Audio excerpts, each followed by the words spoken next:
வணக்கம்.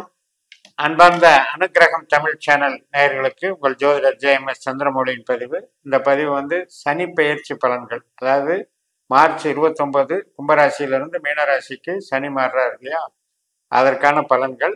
அதில் அவர் ஒரு 3 நட்சத்திரத்தின் வழியாக போவார். அப்போ அதுக்கு தகுந்த மாதிரி நம்ம பலன் எடுக்கணும். அதுவும் நம்ம எப்போ சனி பயிற்சி பலன்களை எப்படி கொடுக்குறாரு, நம்ம ஜாதகப்படி எப்படி கொடுக்குறாருங்கிறதையெல்லாம் பார்க்க இருக்கிறோம். தனுசு ராசிக்கு சனி பயிற்சி இப்போ 3ல இருந்து 4க்கு போறாரு மார்ச் 29. இப்போ இருக்கிறதும் பூரட்டாதி நட்சத்திரம் தான். மீன ராசிக்கு மாறி போனாலும் பூரட்டாதி நட்சத்திரம் தான். ஏப்ரல் மாதம் 28ஆம் தேதி வரைக்கும் பூரட்டாதி 4ஆம் பாகத்தில் மீனராசியில் சனி இருப்பார். அதுக்கப்புறம் தன்னுடைய சொந்த நட்சத்திரமான உத்திரட்டாதியில் போவார். அப்போ இதுக்கு நம்ம எப்படி பலன் பார்க்கணும் அப்படின்னா, நம்ம லக்னத்திற்கு இப்போ நமக்கு பிறந்த ஜாதகத்தில் என்ன திசை ஓடிட்டு இருக்குன்னு பார்க்கணும். அதில் உங்களுக்கு சனி திசையோ புத்தியோ அந்தரமோ சூட்சமோ நடந்தால் நீங்கள் சனியை பற்றி கவலைப்படுங்க. அந்த மாதிரி நடக்கிறவங்களுக்கு இப்போ அர்த்தாஷ்டம சனியாக வர்றாரு. அப்போ நமக்கு சனி திசை புத்தி அந்தரம் சூட்சம நாட்கள் ஏதோ கொஞ்ச நாளாக இருந்தாலும் அதனுடைய இம்பேக்ட் இந்த சனி கொடுப்பார்.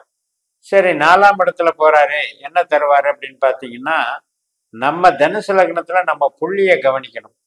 இப்போ நீங்கள் மூலம் 1ஆம் பாதத்தில் உங்கள் லக்னம் அமைந்திருந்தாதான் எடுத்த உடனே சனி பயிற்சி நம்மளுக்கு இம்பேக்ட் ஆகும். 4ஆம் இடத்துல போகிற சனி டைரக்டாக அந்த ஒரு மாதத்துலேயே நமக்கு அந்த இம்பேக்டை கொடுப்பாரு. அதுவும் நமக்கு திசாபுத்தி அந்தரத்தில் சனி இருந்தால் கொடுப்பாரு. அப்படி இல்லை, நான் மூலம் 2, 3, 4 பாதங்களில் பிறந்திருக்கேன் அப்படின்னா அந்த ஒரு மாதம் அது வேலை செய்யாது. சனி 3ல இருக்கிறதா தான் அர்த்தம், 4ல் உள்ள வரலன்னு அர்த்தம். அப்போ அந்த மாதிரி இருக்கிறவங்க ஏப்ரல் 28க்கு மேலே நீங்கள் பலனை பாருங்க.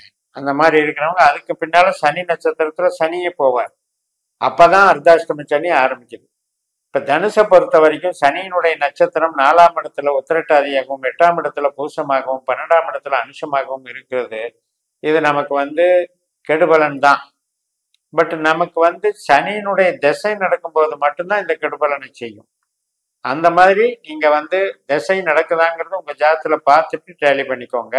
இப்போ இந்த மூலம் 1ஆம் பாதத்துக்கு அப்புறம் நீங்கள் பிறக்கிறீங்க 2, 3, 4 மற்றும் பூராடம் 1 பாதம், இந்த பாதத்தில் பிறக்கிறவங்களுக்கு சனியினுடைய இம்பேக்ட் அதிகமாக இருக்கும். அதுவும் ஏப்ரல் 28க்கு அப்புறம் சனி நட்சத்திரத்திலே போகிறார் இல்லையா, அப்போ அர்த்தாஷ்டம சனியாக வேலை செய்யும். வேலையில் கொஞ்சம் வேலை பளு அதிகமாக இருக்கும். உறவினர்கள் மத்தியில் கொஞ்சம் டென்ஷன் ஸ்ட்ரெஸ் உருவாகும். ஆனால் அதே நேரத்தில் வீட்டுக்கு தேவையான பொருள் வாங்குறது, ஒரு இடம் வாங்குறது, நிலம் வாங்குறது, வாகனம் வாங்குறது, இதுக்கெல்லாம் சப்போர்ட் பண்ணும்.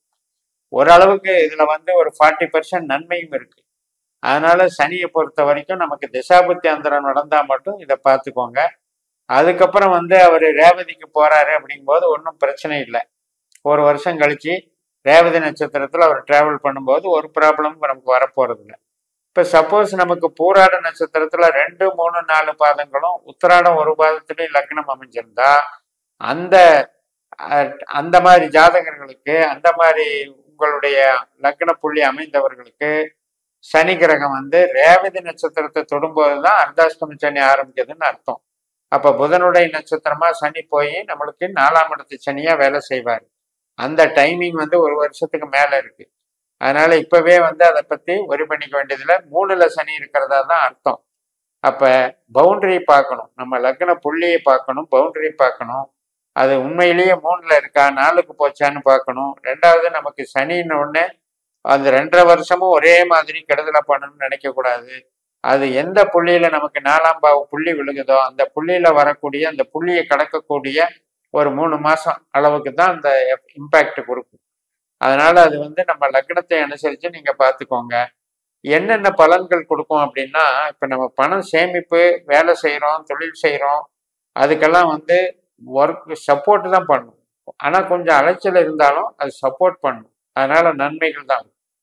அதே நேரத்தில் நம்ம ஒரு கம்யூனிகேஷன் லைனில் இருக்கோம், ஒரு எழுத்து ஒப்பந்தம் இது மாதிரி லைனில் இருக்கோம், கமிஷன் வகை ஏஜென்சி இது மாதிரி லைனில் இருக்கும், அல்லது ஒரு டாக்குமெண்ட் ரைட்டராக இருக்கும்.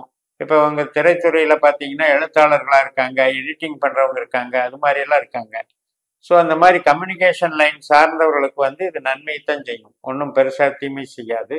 இப்போ கட்டடம் கட்டுறவங்க, கன்ஸ்ட்ரக்ஷன் லைனில் இருக்கவங்க, ப்ரொடக்ஷன் லைனில் இருக்கவங்க, மிஷினரி வச்சு ஒரு உற்பத்தி சார்ந்த தொழிலை பண்ணுறவங்க, இது சார்ந்த கனரக வாகனங்கள் சம்மந்தப்பட்ட தொழில் செய்கிறவங்களுக்கெல்லாம் இது வந்து சனியுடைய நட்சத்திரத்திலே போகிறதுனால அது வந்து வளர்ச்சியை கொடுக்கும், தொழில் ரீதியாக நன்மையை கொடுக்கும், டெவலப்மெண்ட்டை கொடுக்கும்.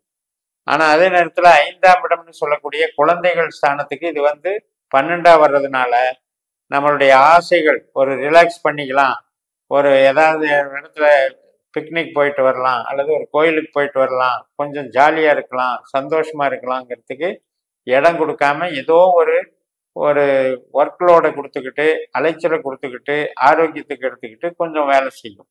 அதனால அந்த மாதிரி விஷயங்களுக்கு, குழந்தைகளுடைய சந்தோஷத்துக்கு, குழந்தைகள் சார்ந்து நமக்கு வரக்கூடிய சந்தோஷத்துக்கு கொஞ்சம் தடையா இருக்கு. அதே வேலை செய்கிறோம், ஒரு இடத்துல போய் வேலை பார்க்குறோம், நல்லா இருக்கும், வேலையில வந்து அங்கீகாரம் கிடைக்கும், வேலை சார்ந்த நன்மைகள் நடக்கும், வேலையில நம்ம செய்கிற ஒரு காரியங்களுக்கெல்லாம் மதிப்பு இருக்கும்.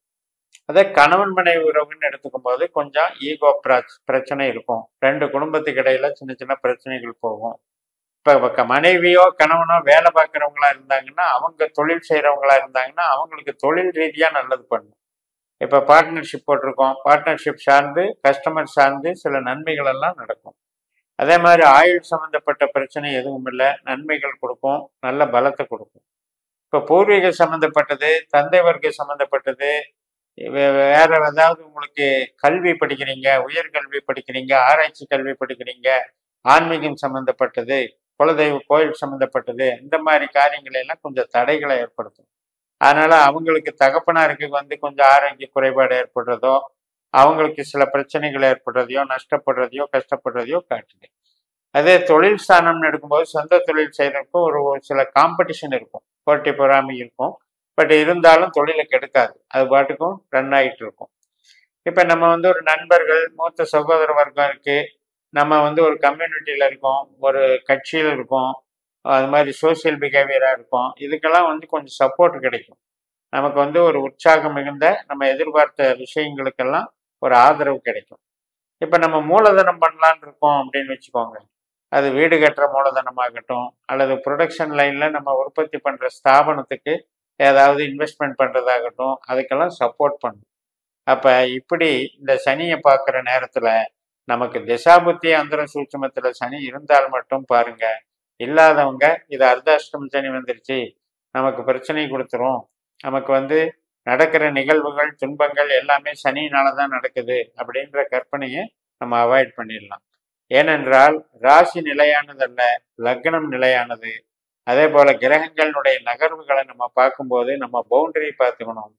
எந்த இடத்துல பாவம் தொடங்குது, எந்த இடத்துல பாவம் முடியுது, அந்த பாவத்தினுடைய செயலை அந்த கிரகம் செய்யலும். அதே நேரத்துல திசாபுத்தி அந்தரத்தின் மொழியாகத்தான் செய்யுங்கிறத நம்ம புரிஞ்சுக்கணும். இப்ப சனி அர்த்தாஷ்டமத்துல வந்து சனி திசையே நடக்குது, கொஞ்சம் கஷ்டப்படுறோம் அப்படின்னா, இப்ப நீங்க வந்து சனியினுடைய வழிபாடுகள் பண்ணணுங்கிறது அவசியம் இல்லை. உங்களுடைய ஜனன ஜாதகத்துல நமக்கு வந்து 3ஆம் பாவத்துக்கு உண்டான அமைப்பை எடுத்துக்கணும். உங்க பவுண்டரியில பாத்தீங்கன்னா, நீங்க வந்து பூராடத்துல லக்னம் அமைஞ்சிருந்தா ராகு அங்க வருவாரு. இதே மகத்துல அதாவது மூலத்துல லக்னம் அமைஞ்சிருந்தா செவ்வாய் வருவார். அதே நம்ம கடைசி புள்ளியா உத்திராடம் 1ஆம் பாவத்துல வந்திருந்தா அங்க வந்து குரு வருவார்.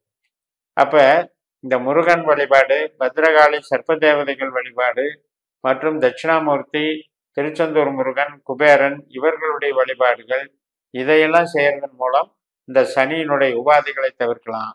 சனிக்கு உண்டான நபர்கள் யாருன்னா கடைநிலை ஊழியர்கள், அவர்களுக்கு வந்து சில தான தர்மங்கள் பண்ணிக்கலாம், அதன் மூலமா நன்மைகள் நடக்கும். இப்ப வந்து ஒரு மாற்றுத்திறனாளிகள், வயதான முதியவர்கள் ஆர்ஃபனேஜில் இருக்காங்க, அல்லது நமக்கு கடைநிலையில வேலை பார்க்குறவங்க, ஸ்கேவஞ்சர்ஸ் இந்த மாதிரி வேலை பார்க்குறவங்க, அது இவங்களுக்கு எல்லாமே நீங்க வந்து தான தர்மங்கள் பண்ணும்பொழுது சனியினுடைய நட்சத்திரம் பார்த்து பண்ணணும்.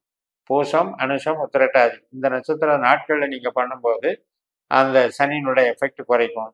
அதனால நம்ம புரிஞ்சுக்க வேண்டியது, உங்களுக்கு சனி திசை புத்தி அந்தரம் சூட்சுமம் நடக்குதான்னு பாருங்க. நடந்தா மட்டும் இந்த அர்த்தாஷ்டம சனியை எடுத்து நீங்க ஒர்க் அவுட் பண்ணிக்கோங்க. அதன் மூலமாக நீங்க வந்து இதை பெயர்ச்சி ரீதியாக நம்ம பார்க்க வேண்டிய பலன்கள் இப்படித்தான். இப்ப மற்ற பயிற்சியும் இதையும் போட்டு கன்ஃபியூஸ் பண்ணிக்கூடாது. நமக்கு என்ன திசை நடக்குதோ அந்த திசையினுடைய கோச்சாரத்தை மட்டும் பாருங்கன்னு சொல்லி நிறைவு செய்கிறேன். இந்த சேனலை சப்ஸ்கிரைப் பண்ணி ஷேர் பண்ணுங்க. உங்க தனிப்பட்ட ஜாதக பலாபலன்களை என்னுடைய வாட்ஸ்அப் நம்பர்ல தொடர்பு கொண்டு பலன் பெறுங்கள். உங்களிடமிருந்து விடைபெறுகிறேன். உங்கள் JMS. நன்றி, வணக்கம்.